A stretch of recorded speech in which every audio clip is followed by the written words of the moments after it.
Rashomon, Purple Rain, Polyester, Poco Rosso, Steam Boy. Oh, howdy folks, Jambareeqi here. You know what I've noticed lately? A lot of people are getting incredibly frustrated at Hollywood for overproducing remakes, reboots, revamps, sequels, and adaptations. But you do know that the film industry isn't just located in Los Angeles. There are films that come from all over the world. The industry expands across the globe, so there's no use complaining. If you want to find something fresh and original, then just look outside the box office. For example, this is a movie that's an African stop-motion feature. It uses everyday bits of junk to tell its story. It's called The Legend of the Sky Kingdom. The Legend of the Sky Kingdom is a stop-motion fantasy adventure from Zimbabwe. It follows a group of orphaned children called Blockhead, Lucky and Squidge, who live in a world run by an evil emperor who forces orphans to work in a mine. Two fellows called Italiano and Badza rescue the kids, then end up going on a quest for a place called the Sky Kingdom. This is a charming and cute movie with a relaxing tone, some sinister elements, inventive visuals, and fantastic music. The fact that every puppet, set, and effect in this film is made from everyday junk is wonderfully appealing to me. I mean, there's an attractive craftsmanship that shines through every frame of this movie. It all comes across as humble and sweet, rather than overambitious or pretentious. There's plenty of fun set pieces, laced with imagination and bright colours, plus the film is not afraid to get a bit spooky and dark, with its frightening imagery or unsettling backdrops.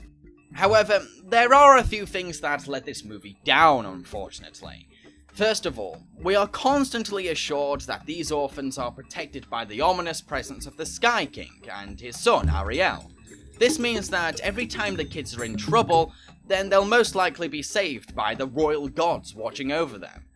While this could be seen as a metaphor for spiritual faith, it really weakens the story because I never felt afraid or tense for the characters.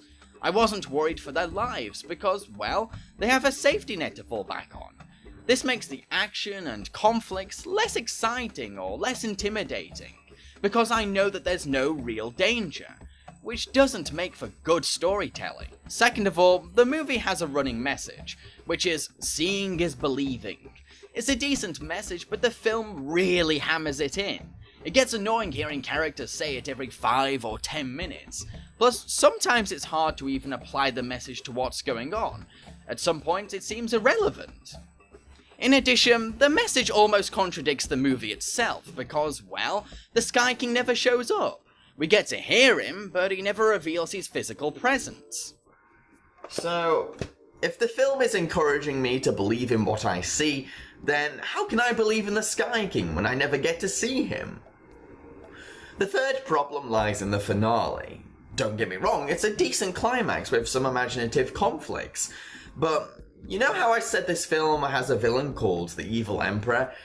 Well, we don't get to see him until the finale, and when he's finally revealed, he looks awesome. But his appearance is too brief, and we don't get to dive into his deepest motives, so it feels like he's underused. Which is really disappointing because he has a fantastic design and a really scary voice. Blockhead is a smart and sensible little boy who often raises questions and tries to be wary of possible danger. At the same time, he isn't a wimp. No, not at all. He is brave enough to confront monsters in the way. I think that Blockhead is a fantastic role model for younger viewers, because as we grow up, it's important that we learn to be cautious about things we discover or people we meet. Blockhead isn't just heroic, he's also really smart, which encourages children in the audience to believe that practical intelligence is part of being a hero. Lucky is a lazy, cocky, and stubborn boy who I will admit is a bit annoying sometimes. However, the film is aware of his bad attitude and always tries to show the consequences of his stupid actions. This is great because it teaches younger viewers that being idle or dumb will often lead to trouble. Squidgy is the least rounded character out of all the orphans, but at least she's not irritating or painfully annoying. She also does kind of contribute sometimes. Italiano and Badza are supposed to be the film's comic relief, and while they are at times amusing, they do have a habit of being obnoxious or noisy.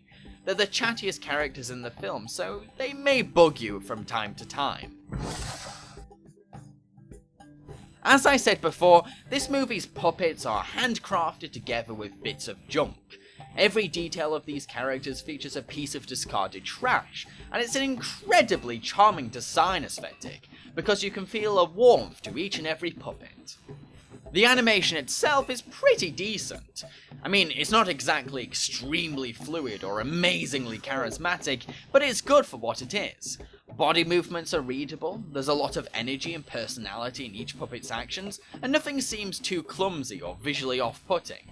Some viewers may find it frustrating that characters' facial expressions are limited, as they don't have much range, but like I said, there's still some personality in the puppet's body movements. The voice acting for this movie is okay, just okay. It's passable, it's acceptable. The child actors are emotive, clear, and energetic, but some of their readings are a little stilted now and again. I've had enough. Blockhead, you can't stop working. You'll get us into trouble. Listen, Lucky, we've got to escape. I can't stand this anymore. Escape? But how? I don't know, but tonight we try. And the supporting characters have distinct voices with notable personalities. Italiano, at your service. And this, my comrade Badza. Hey. Hello, What's your name? Gugu Letu. Friends call me Gugu. Gugu the Galway bird. No. You should be thanking the Sky King.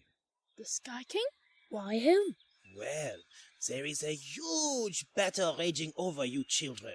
The wicked Emperor wants to catch you. But there are many who are loyal to the Sky King. We help you. The standout performance comes from the evil Emperor, whose voice has a disturbing and grim presence that gave me goosebumps. Ah, my little runaway orphans. Blockhead, good of you to come. Nice to see you again, Lucky. Welcome, Screech. Emperor, we haven't come all this way to see you. All in all, it's not a bad cast, I guess. Holy moly! The music for this movie is its strongest aspect. It's a fantastic mix of tribal drums, gorgeous African choirs, and roaring electric guitar. There's so much energy, life, and magic to every composition. It's the music score that makes this movie feel relaxing sometimes. It's so powerful and warm that it affected me deeply and emotionally. The music also successfully captures an atmosphere by creating pieces to support the strange world around our characters. It can be brooding, it can be uplifting, and it can be breathtaking. It's brilliant!